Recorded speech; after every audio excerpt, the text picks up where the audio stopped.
If there was a missing piece of information that is costing you money now, or could cost you money in the future, when would you want to find out about it? Ideally, you would want to learn about it right now. It's best to learn these critical facts before you make any financial decisions, because not knowing could have profound effects on your financial future. One of the best ways to make money is to avoid losing it in the first place. So we focus on all the missing facts to keep your money from falling through the cracks, and we engineer tax strategies to reduce burdens on your income. Welcome to the Roadmap to Retirement podcast with Ken New from Pinnacle Financial Wealth Management. As a fiduciary advisor, Ken focuses on creating individualized, holistic plans rather than cookie-cutter portfolios. Listen in as Ken and his guest experts explore key retirement and tax strategies that every pre-retiree should consider to reach their pinnacle. Now, onto the show. Welcome to Roadmap to Retirement, the podcast that takes you on a journey into retirement and around the world. I'm Patrice Sikora, and today we have a special episode dedicated to retirement travel. And joining us is our host, Ken New, and travel expert, Karen Bense, a seasoned travel agent with many years of experience in planning vacations and getaways for retirees of all ages. Welcome, Karen.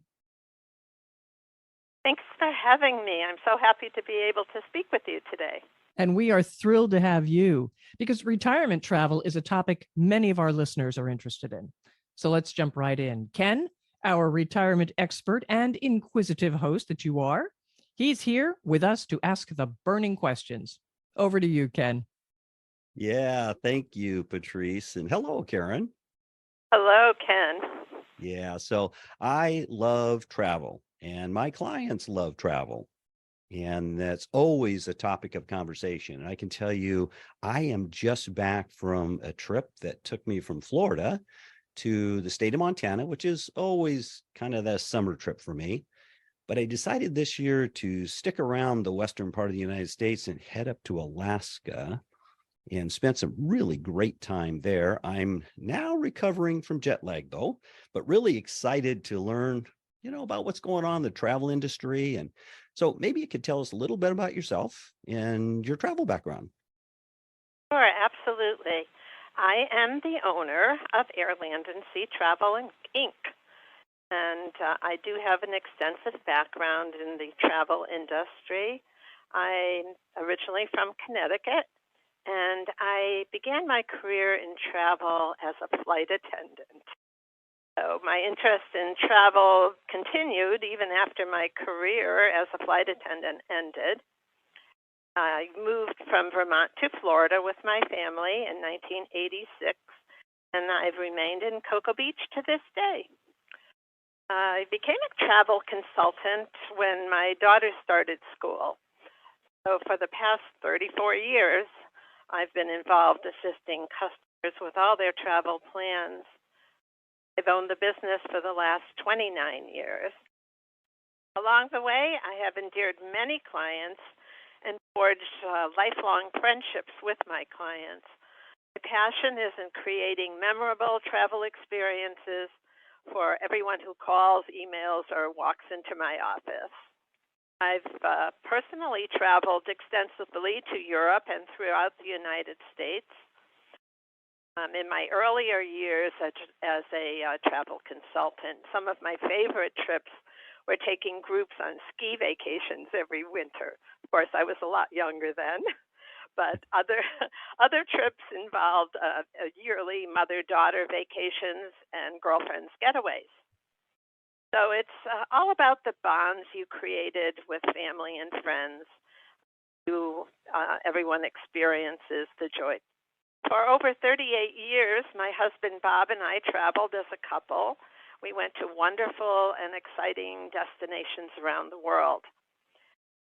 It was really fun meeting other couples during our travels. We always had lots to talk about with these new friends, family, and places that we had been and where our jobs took us.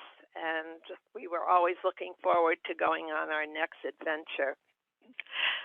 When my husband passed away in 2015, All of a sudden, I was left alone, as many couples who have lost a loved one. And owning a travel agency, I often encountered widows and widowers who were used to traveling with their spouses. When one or the other passed away, they're thrown into the single travel category. So, knowing how much travel meant to them, I tried my best to find them groups they could join so they would feel not so lonely on a cruise or a tour. Other times, I would try to match them up with someone in their same situation so they would not have to pay that dreaded single supplement. So now my life is filled with travel buddies and family. My career as a travel consultant has really kept me active and young. Wow. Karen, that's a lot of introduction for sure. You have a lot of experience, varying experiences. You were a traveler as a couple. And as you know, many people travel that way, and you've stated that. And of course, you're a traveler as a single. And I'm curious, though, what is the dreaded single supplement that you spoke about? Well, that is when you have to pay double the rate because most of the tour companies and cruise lines always advertise as based on double occupancy. So when you're a single, then you have to pay the double occupancy rate. So it's really just doubling the price. Now Oh, there are often times when some of the tours and cruise lines will waive that single supplement, and that's always a good thing to relay to our clients. yeah. Well, I'm sure you have some tricks of the trade in that regard for the single travelers. And I guess that's obviously one of the real reasons why to consult with someone like yourself. And your travel experience sounds really, really amazing. So maybe you have some insights, some other insights that you might be able to share with retirees. And what are they looking for in their travel experiences? What kinds of things are, what are the hot spots? Where are people wanting to go to, and what's fun and exciting out there? Well, every destination is exciting to me, so I just try to match up their interests and their what kind of travel experiences they really want to enjoy. So there's lots and lots of different ways to travel, as you well know. We cruises are very popular, both the river cruises and the ocean cruises. We have a lot of active retirees who like to go hiking or biking or fishing or exploring wildlife. The multi generational travel has become popular because many retirees want to enjoy sharing experiences with their families. And I believe that a lot of this multi generational travel was a result of the COVID-19 lockdowns. So families were separated for long periods of time. And then as we came out of the pandemic and started living life again, people realized just how important spending time with their families truly is. And the emphasis became more on making memories together and sharing experiences instead of just leaving an inheritance behind. So the family unit has become a lot stronger in a lot of ways. So volunteering abroad, wellness retreats, and cultural immersions are also key trends among retirees today. Yeah, that really resonates with my experience with my clients and their preferred modes of travel today. And they are taking families, not only their sons and daughters, but grandchildren and grandchildren's friends. And so it does seem like there's a whole lot more emphasis on, as you said, making memories together and sharing experiences. So that's all real cool. It seems, though, that in the travel industry, most everyone's first choice is cruising. They seem to always want to cruise to different places.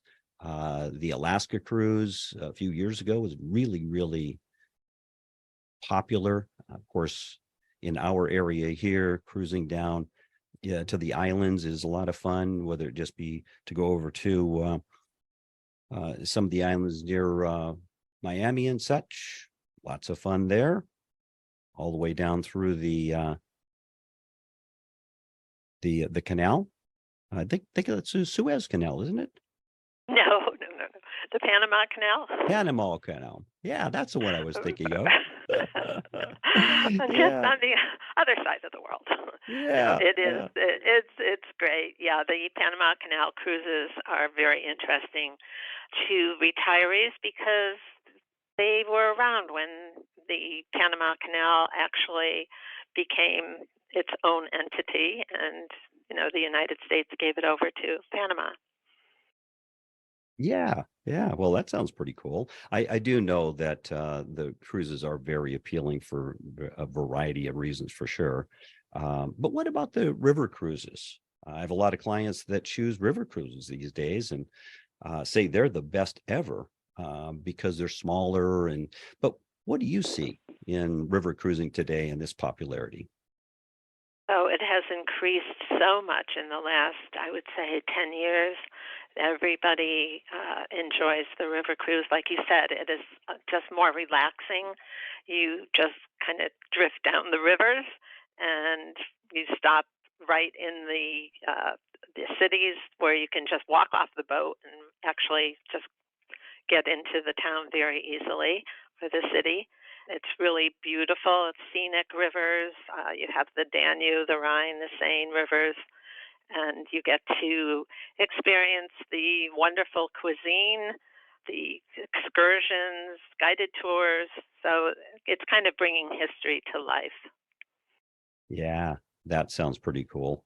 Before I forget, really, when you say walk off on a river cruise, when you in many of the islands that you go to, you walk off the boat and there's so many people there to greet you with all their deals that they have for you.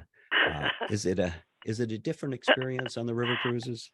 Oh, absolutely. Yeah, absolutely.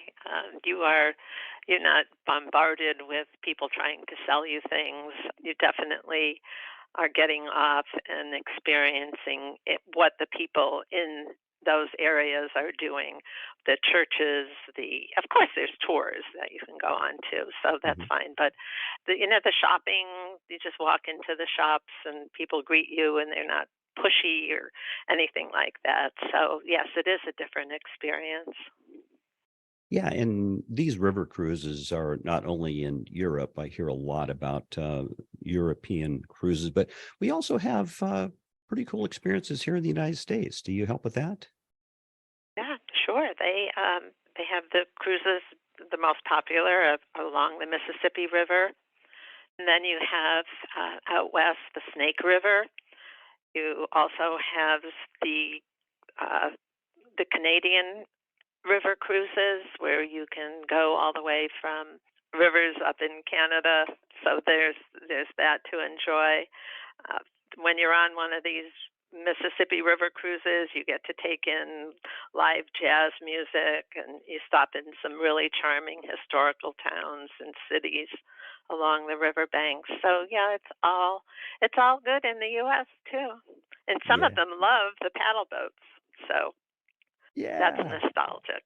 It is exactly so nostalgic to be able to just enjoy the United States and what we have to offer. Now, if we were to do a Canadian cruise, is that seasonal, I suspect? Yeah, definitely.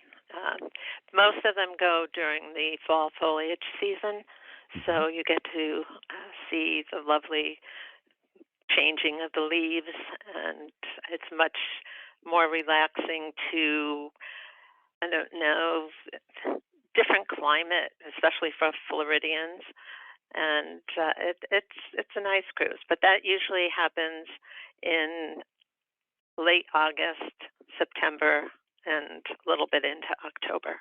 Oh, yeah. Well, that sounds like a fun fall experience for sure. It is. So It is. Being really a New sound England girl, it really is. absolutely. Are you like many and you miss the changing of the seasons and that the leaves turning color and all that beauty?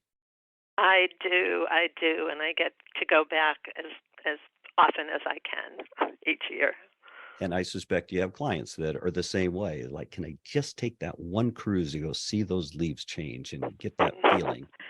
Yes. Yeah. So, all right then. So, it sounds like there's many different cruise options out there and many different unique experiences, like the changing of the leaves and the jazz music aboard the Mississippi and all that kind of fun. So, any other specific kinds of things that you talk about when you're having someone consider a cruise as a retiree? Um, Cruising is again probably 75% of what retirees like, but we also have all-inclusive packages that they can fly somewhere and stay at a resort, do day tours from the resort, or they can go on a tour package to various countries and spend like 2 to 3 days visiting different cities. And that a lot of people like that too because they have a guide that can be with them all the time. They don't have to worry about the language or getting around. They're taken by bus, and they have the opportunity to see, quite a few different places depending on how long their trip wants to be. And they can also, have their meals included. Um, they have they have a choice of different excursions they can go on that may not be included with the tour, but they're optional. So there's all kinds of different ways to go. Yeah, and it sounds like there's probably all different kinds of price points for all this fun and excitement as well. Definitely. Yeah, So, there are. what would be like the low end and then the real higher end? Just a range. Uh, for a cruise or for a tour or Yeah, for a cruise to start with, and then if you could also comment on a tour. yeah, the cruising, it varies on what type of accommodation you want. So you start with the lowest, which would be an interior cabin, and go all the way up to a luxury suite. So in between, there's the ones that just have a window. There's some that mostly have balconies, which a lot of the bigger ships are doing mostly balconies now. And so you start there. If you're not claustrophobic, do an inside cabin. You're not in the cabin that often, but still you don't have a window and you can't see out. I would say that most of the people that we deal with want either at least a window or a balcony, and then again, some of them really like the luxury suites. Yeah, I know a few that have gone that route, and I know that the numbers can get up there pretty good. I do remember, how first of all, it's so exciting when people are talking about this cruise of a lifetime. This whole idea that they're going to cruise for the first time, or this is the first time they've cruised in a long while. And I remember years ago, I had a retiree who, on her bucket list, she was a single person, she wanted to cruise around the world. And it was somewhere short of $30,000 to do that. What would something like that cost in today's world? That's about what it's costing right now. I just had a couple that got off a cruise in April, and they left January, and yeah, I think they came back in April. So they paid probably around 30,000 a person. Okay. All right. Well, it doesn't sound like inflation's hit that too hard. Of course, I vaguely remember the details now, but I do remember that that was the one thing that we spoke about when she retired from her work was, I want to do a cruise around the world. Can I afford to do that? And I always ask people, well, what else is the money for than to make memories and have great times? So at any rate, Are there anything else that any other considerations you might have for someone when they're planning a cruise? Well, they have to definitely make sure that they check into travel insurance, which is very important because things happen. And Hmm. if they had to cancel before their cruise for a covered reason, mostly they are medical reasons, then they get their money back less the insurance. While they're on the trip, if something happens to them on board the ship, there are always doctors on board, but they do charge for that.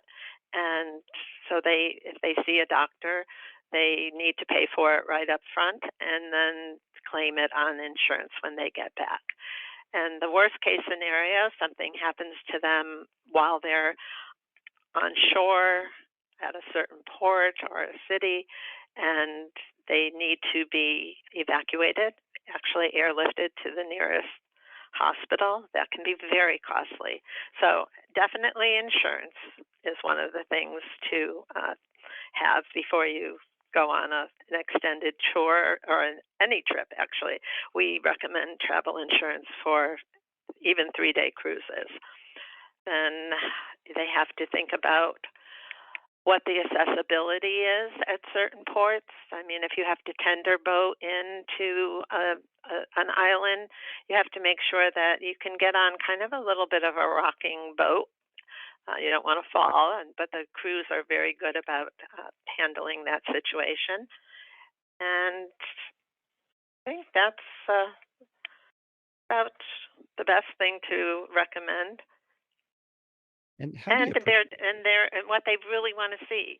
Do they want to be in an island? Do they want to be in the Caribbean? Do they want to be in the Mediterranean? So there are different areas to consider what they like to do.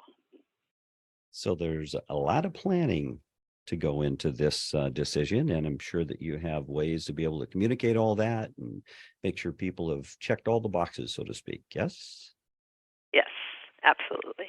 Okay. All right then. Well, certainly cruises are the most popular, especially if 75% of your clientele are doing that mode of travel. Let's talk a little bit about some of the other popular ways of travel. You began talking a little bit about escorted tours. Maybe you could elaborate a little bit more about those. The escorted tours are usually with a group anywhere between 10 to 30, 40 people on a bus. So you join the group, or you bring a lot of your friends and you have your own little group. And then there's a tour guide, and he keeps you on track. You have an itinerary that you do every day. You get up for breakfast. You get on the bus. You may be on a bus for 2 hours before you get to, a certain destination to see what's there. And most of the day is pretty much touring. Usually you're back at the hotels around 4 in the afternoon, time to get ready for dinner. Most of the inclusive vacations in tours include breakfast and dinner. And you have free time. There are certain days that you do have free time that you can just plan what you want to do. Maybe shop, maybe get on a special excursion somewhere that the tour isn't going to. So, yeah, or you can work out at the gym. Oh, yes. Well, that's terrific then. And it sounds like there's a lot of different themes that could be involved. Like we were talking about before, a cruise to see the changing of the leaves could be maybe an escorted tour to do something like that as well. Yes, we have bus tours that will do that. Actually, we have some tours that leave right out of Cocoa Beach, and they go to various locations. New England, we do a lot of them just right down to Miami and the Keys sometimes. Trying to think some of the other ones that we've done up to up to St. Augustine. Shorter distances that people would like to do. there's not always, you don't always have to go on a 10, 14-day trip. Yeah, yeah, for sure. Well, it sounds to me like escorted tours really are a great option for people, and very popular as well. But there's those that are experienced travelers, maybe a little bit more do-it-yourselfers. How do you accommodate someone like that and help them with their travel experience? In that instance, what we do is we get them the transportation, we get them the hotels, and then we offer them certain options for what they're interested in. If they want to go biking, if they want to go hiking, it doesn't have to be escorted, but we give them the option of choosing that particular uh, thing that they really want to do, and we can guide them with the people in their destination that can help them with that. Yeah, yeah, for sure. I remember being in Anchorage, Alaska on my vacation, Huh? and I hadn't been back there for 20 years, so things had changed immensely, and I was excited about it. But there was this train, the one of these double-decker trains with the open windows on top that would go from Anchorage to Fairbanks. Right. And I've Yes. also seen many of these trains that go across the northernmost section of Montana that take people back and forth for different. So, talk to me a little bit about those kinds of experiences. Is that something you can help people with as well? Yeah, there's lots of rail adventures that people can do both here and in other countries. You have the Rocky Mountaineer that goes from Vancouver to Calgary, where you're just on the train during the day and you stop at hotels like Lake Louise or Jasper, and so you're just on the train during the day and you see some extremely beautiful scenery, landscapes. And someone sometimes see bears or wildlife. People enjoy that train. There is a train that goes from Vancouver to Toronto or the reverse. So it's the Trans-Canada train. There's trains that go along the U.S. coast from California to Southern California or up to Seattle. So some people like to take that train. So there train travel is really also relaxing. If you do want to get a uh, cabin, well, not a cabin, but a compartment on the train, if you're going on an overnight train, that's doable also. Well, boy, I can tell you that sounds really exciting to me. I have seen so much of that happening and never experienced it. I just thought that would be such a cool thing to do, especially when you describe all the different ways that you can get around just here in the United States, how much fun that could be. Um, So, Absolutely. Excuse me?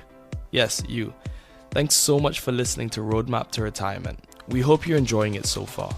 If you have any questions or would like to talk more about this topic, you can find us at www.pinnaclefinancialwealthmgmt.com, and all of our social media platforms are listed in the show notes.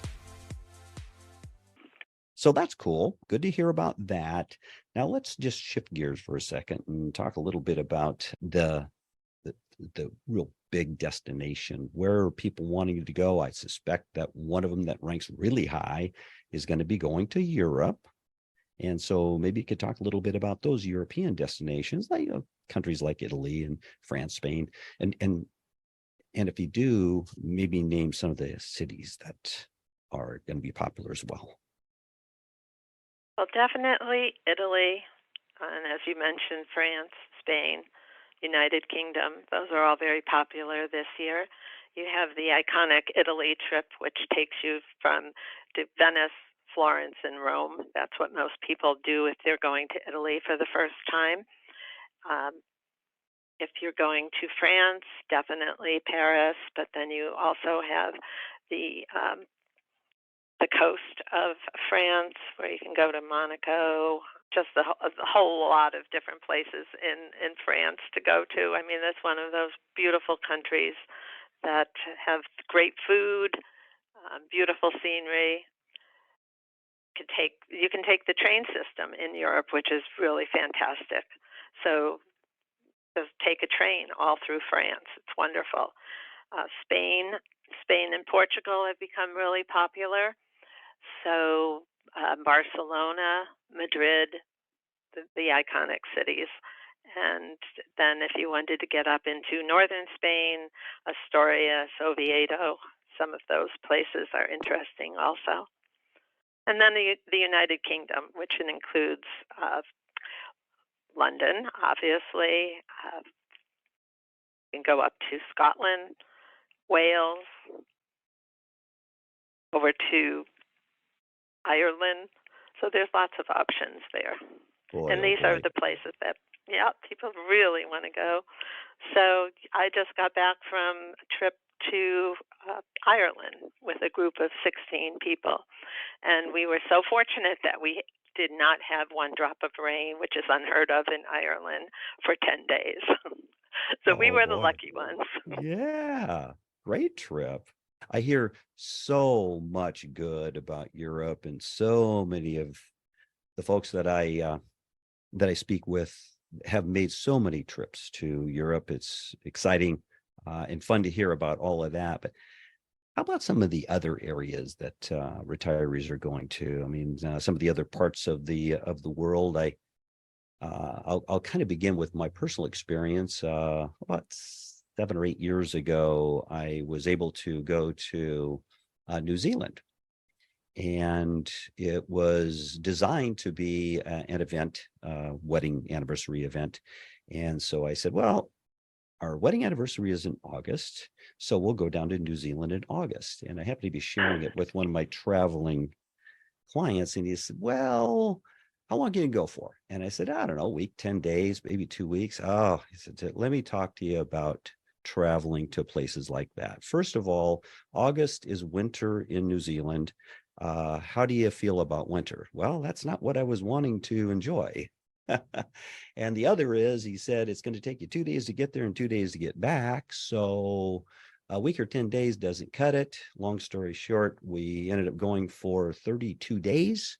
And on the way back, spending the last couple of days in Los Angeles just to get our wits about us again before we flew back to Florida. So maybe you can speak about getting to that part of the world. It's a long way to go. Yes, definitely. And I have to laugh sometimes when people say, oh, yeah, just like you did. I just want to spend like 10 days. No, no, absolutely not. Don't do it. You will be so jet lagged and so tired that you just will not want to enjoy what you're going for.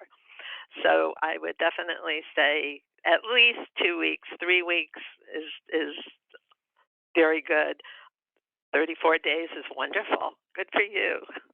Yeah, we actually went for a longer period of time than we were interested in.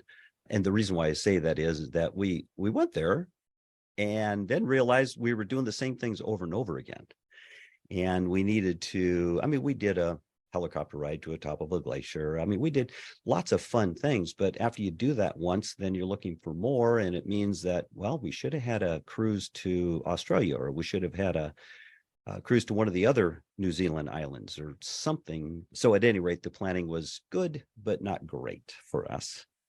Anyways, that was our experience. Yeah. Well, a lot of people will take a cruise in that area, or almost any cruise that you're going on for maybe 14 days or something, and they get to see the places. They're not there very long, sometimes only 8 hours, but they can say, this is someplace I really want to come back to and spend more time. So that's always the benefits of a cruise too. So you get to see places, and then you get to say, I just really want to go back there and spend, a week or 10 days or whatever. It's enchanting. Yeah, absolutely. Yeah, yeah, cool stuff.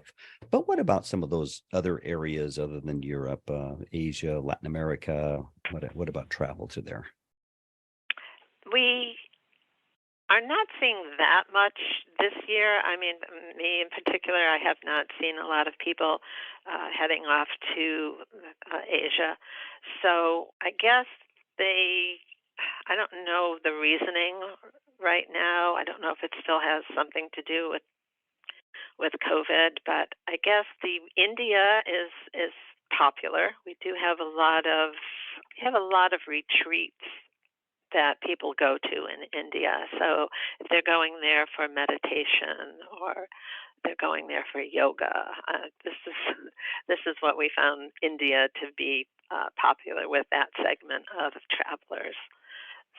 And it's a long way to go, but it is unique, and we see people really wanting to experience India and all it has to offer, not just the Taj Mahal. Yeah, yeah, there are unique experiences there, and I get the same feedback. I think that there is a resistance to go all the way over there, not knowing exactly what's all going on in that part of the world, and maybe a bit hesitant from time to time. I get some of the same feedback. It's a lot more easy to go to Europe and a lot easier to go off the islands here in Florida and such like that. So, Right. Well, there's always Latin America. You know, you have Costa Rica, you have Mexico, Peru, Ecuador. There's a lot of retirees who like the natural wonders, the culture, and it's very affordable also to go to those countries. They can go to the Amazon rainforest. They can go to Machu Picchu. There's several towns, colonial towns in Central America. Ecuador is popular. So yeah, there's places all over the Latin America and North America, and it's easier to get there, and not the flights aren't that long. yeah, especially if you're from here, right? Exactly, Yeah. exactly. And I suspect anywhere on the East Coast is pretty easy to get to all those places that we want to get to. Conversely, that trip to Alaska I remember seeing a sign that said the distance to New York from Anchorage, Alaska was longer than the distance to Tokyo, Japan. Yeah, Alaska is pretty tricky. You have to realize that you're losing 6 hours, I believe. So when people are going over isn't bad, but coming back, you're going to have a night flight, most likely. You're going to get on what they call a red eye to get back from Alaska or even Vancouver. So you have to think about that too. Give yourself time to recuperate when you get home. Yeah, yeah. Fortunately for me, I was able to go from Anchorage to Salt Lake City and spend 2 days to get my feet underneath me again. So that was a pretty good flight. It's a direct from Salt Lake to Anchorage. So that was fun. Yeah, direct flights are always the best. I agree. Dropping into Seattle to go up there didn't sound too exciting to me. Yeah, and the airlines are they're really kind of doing less and less direct flights. You know, it's very hard to find a direct flight from Florida to I don't know Florida to Seattle or LA or San Francisco is okay, but they're far, and you know they just aren't a lot of them. You have to take what they have. Yeah, for sure. And the I have to bring up a memorable article that I read, and the term was called the Fodder Group, FODER, I think it is, a organization that rates different travel destinations. And it had actually said that going to Lake Tahoe was not recommended for tourists because they cannot handle the vast majority of people who want to go there. I just was amazed by that. Travel is alive and well in the world today. It certainly has picked up, and we have been busier than the last 2 years have been just so busy that it's been hard to keep up sometimes. But people are wanting to get to travel. They just they need that experience. They're wanting it, like being at home with COVID has put a damper on Yeah. staying home. So Yeah, yeah, I hear this term called what was it called? It was called revenge travel. yes, revenge. Yeah. I thought that was kind of a cute way to describe just the vast majority of people that are out there. So, hey, really, just to wrap up for today, great conversation with you, and really appreciate all the insight that you have. But you had mentioned earlier that travel and this whole idea of vacationing and so on is all about the experiences. And so maybe we could conclude with what's one of those memorable, kind of unique stories that you'd like to talk about when you're describing your travel experiences? Oh, there's so many travel experiences that I've had that have been so wonderful. But if I talk about some of my clients' travel experiences, they it's so amazing that they'll be in a different country and they'll be walking down the street and they will see somebody that they know. This always amazes me. Wow. So, yeah, it's totally. They go, "What are you doing here?" The same thing you're doing here. Well, isn't that something? Yeah, I found that to be the case in an encounter that I had on Kodiak Island just this summer. Oh Really yeah. about 10 or 15 days ago was exactly the same thing. It was like, of all places, on Kodiak Island by the Aleutian Chain in Alaska, and we bump into this person. So it was an amazing, kind of chilling experience. But well, terrific. I have absolutely enjoyed our talk. I know there's much more that we could talk about, and yeah, but tell everyone how they can get in contact with you, and how what's the best way for them to learn more about what you do in travel guidelines here. Sure. We have a website which is www.als, like Airland Sea, and it's -travel.com. We are located in Cocoa Beach, Florida, and we have an office that you can actually come into our office and discuss your travel options with us. We do offer currency exchange, which I started doing maybe 10 years ago because people would come in and say, "Where can we get our money exchanged?" So I do provide that service now, which has kind of exploded because I'm the only one in town that does it. And we do have email. You can email Karen, Karen, at als-travel.com, and give us a call, 321-783-4900. So there's lots of ways to get in touch with us. Myself or my staff would be happy to help you with your travel plans. Well, terrific then. So someone can go right to your website, or they can give you a call at 321-783-4900. That's correct. Okay, terrific. Thank you so much for your time today, Karen. And for all of you listeners, if you'd like to get in touch with me, Ken New at Pinnacle Financial Wealth Management. So our website is Pinnacle Financial Wealth, MGMT.com, or give us a call, 321-454-3623. Thanks for listening. Thank you for listening to the Roadmap to Retirement podcast. Click the follow button to be notified when new episodes become available. Visit our website at www.pinnaclefinancialwealthmgmt.com or give us a call at 321-454-3623. Securities offered through Center Street Securities Inc., CSS, a registered broker-dealer and member of FINRA and SIPC. Investment advisory services offered through Center Street Securities Advisors, CSA, a SEC-registered investment advisor. Pinnacle Financial Wealth Management, CSS, and CSA are independent entities. Discussions are meant to be general in nature and may not be suitable for all investors. Please consult a tax professional regarding any tax implications.